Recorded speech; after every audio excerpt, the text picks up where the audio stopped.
ओए रख इसे। मैंने तुझे कहा है कि जाके डाइनिंग टेबल साफ कर, और तू इसे ऐसे देख रहा है जैसे अभी खा जाएगा सारा।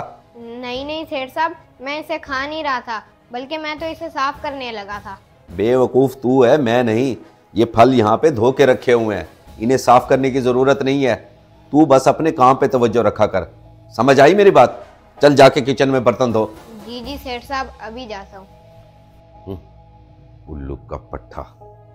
इसीलिए कहते हैं कि गरीबों को अपने घर में मत घुसने दिया करो, हर चीज पे गंदी नजर होती है इनकी।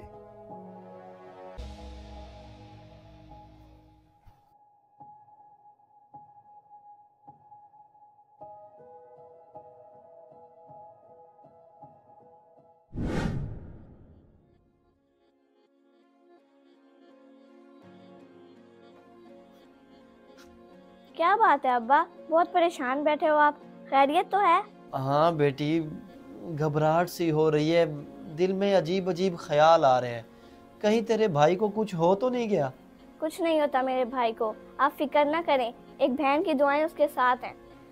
अच्छा अब्बा, आज इफ्तारी में खाने के लिए कुछ भी नहीं है, आप जाके भाई का भी पता करते आए और सेठ से कुछ खाने को भी लेते आए। हाँ ये सही कहा तुमने, ऐसा ही करता हूँ, अभी जाके पता करता हूँ। कितनी समझदार है मेरी बेटी, मैं अभी जाता हूँ।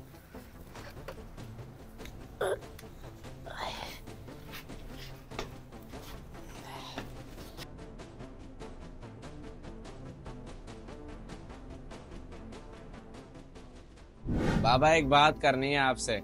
आपने अयान पर इतना गुस्सा क्यों किया जब वो फल उठाकर देख रहा था? आप उसे प्यार से भी तो मना कर सकते थे। बेटा तुम नहीं जानते इन जैसे बच्चों को, बड़ी गंदी नजर लगाते हैं ये। जो चीज खा के हमें फायदा मिलना होता है वो नुकसानदेह हो जाती है, क्योंकि ऐसी चीजें कभी इन्होंने खाई तो नहीं होती। बाबा वैसे मैं एक बात सोच रहा हूँ, अगर हम इनको ऐसी चीजें यानी फ्रूट वगैरह खिला दें तो अच्छा ना होगा? बेटा तू रोजे रख रहा है ना, सब कुछ मैं तेरे लिए लाता हूँ, और मेरे पास फालतू पैसे नहीं है जो मैं इन जैसों को खिलाऊं। तू बस रोजे रख, नमाज पढ़, कुरान पढ़, ताकि घर में बरकत हो। इन जैसों को छोड़ दे इनके हाल पे।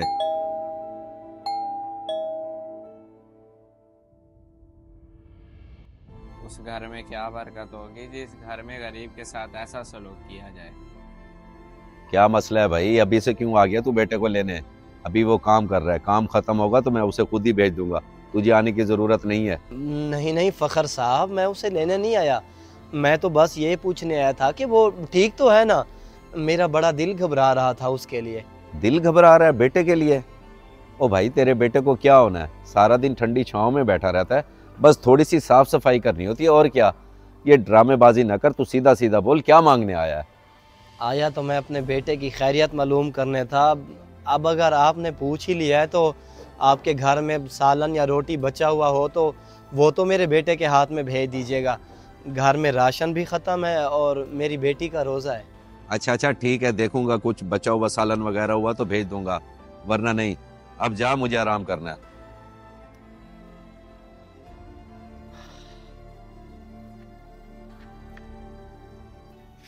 ये क्या फल? नहीं नहीं, मैं नहीं रख सकता इसे, आप रखें अपने पास। सेठ साहब को पता लग गया तो गुस्सा करेंगे, मुझे बहुत डर लग रहा है। जब मैं खुद दे रहा हूँ तो फिर क्यों डर रहे हो? अभी बाबा सो रहे हैं, जब उठेंगे तो मैं बात कर लूंगा। आप जाओ, शाबाश। अच्छा अली भाई, अगर आप कहते हैं तो मैं ले जाता हूँ, बस आप संभाल लेना सब। मुझे तो यकीन ही नहीं हो रहा कि सेठ साहब ने ये सारे फ्रूट खुद दिए हैं। बड़ी बात है। अब्बा आप यकीन करो या ना करो, अब दिए हैं तो दिए हैं, मैं झूठ क्यों बोलूंगा। इन बातों को छोड़ो आप दोनों, अगर मेरा रोज़ा ना होता ना तो 1 मिनट में ये सारे फ्रूट खा जाती, बस अफ्तारी तक सब्र होगा मुझसे। तू फिक्र ना कर, सबसे पहले मेरी बहन ही खाएगी, हम बाद में चख लेंगे। अल्लाह पाक सेठ साहब को अपने हिफ्ज़ व अमान में रखे, जो उन्होंने हम गरीबों का एहसास करते हुए इतने सारे फ्रूट भेज दिए। अल्लाह पाक उन्हें कभी कोई कमी ना दे। ये लो बेटा, अंदर ले जाओ।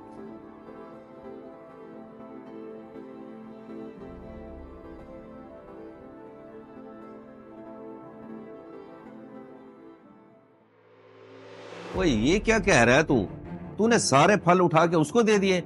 खैरियत तो है तुझे, ऐसा क्या आ गया तेरे ज़हन में? एहसास बाबा, गरीब का एहसास। रोजा रखने का मकसद क्या है? ताकि हम भूखे रहें और हमें भी गरीब की भूख का एहसास हो। अगर अब भी आपको लगता है कि मैंने गलत किया है, तो जो मर्जी सज़ा देना चाहें दे दें। नहीं नहीं बेटा, मैं भला तुझे सज़ा क्यों दूंगा। तूने जो किया है बिल्कुल ठीक किया है। मैं ही हमेशा गलत था। मैं गरीब को कमतर समझता था, लेकिन अब मुझे अपनी गलती का एहसास हो गया है ना, तो मैं वादा करता हूँ तुझसे, मैं उनकी हर ज़रूरत का ख्याल रखूंगा बेटा। चलें बाबा, ये तो बहुत अच्छी बात है कि आपको गरीब का एहसास हो गया। मुझे फ़ख्र है आप पे।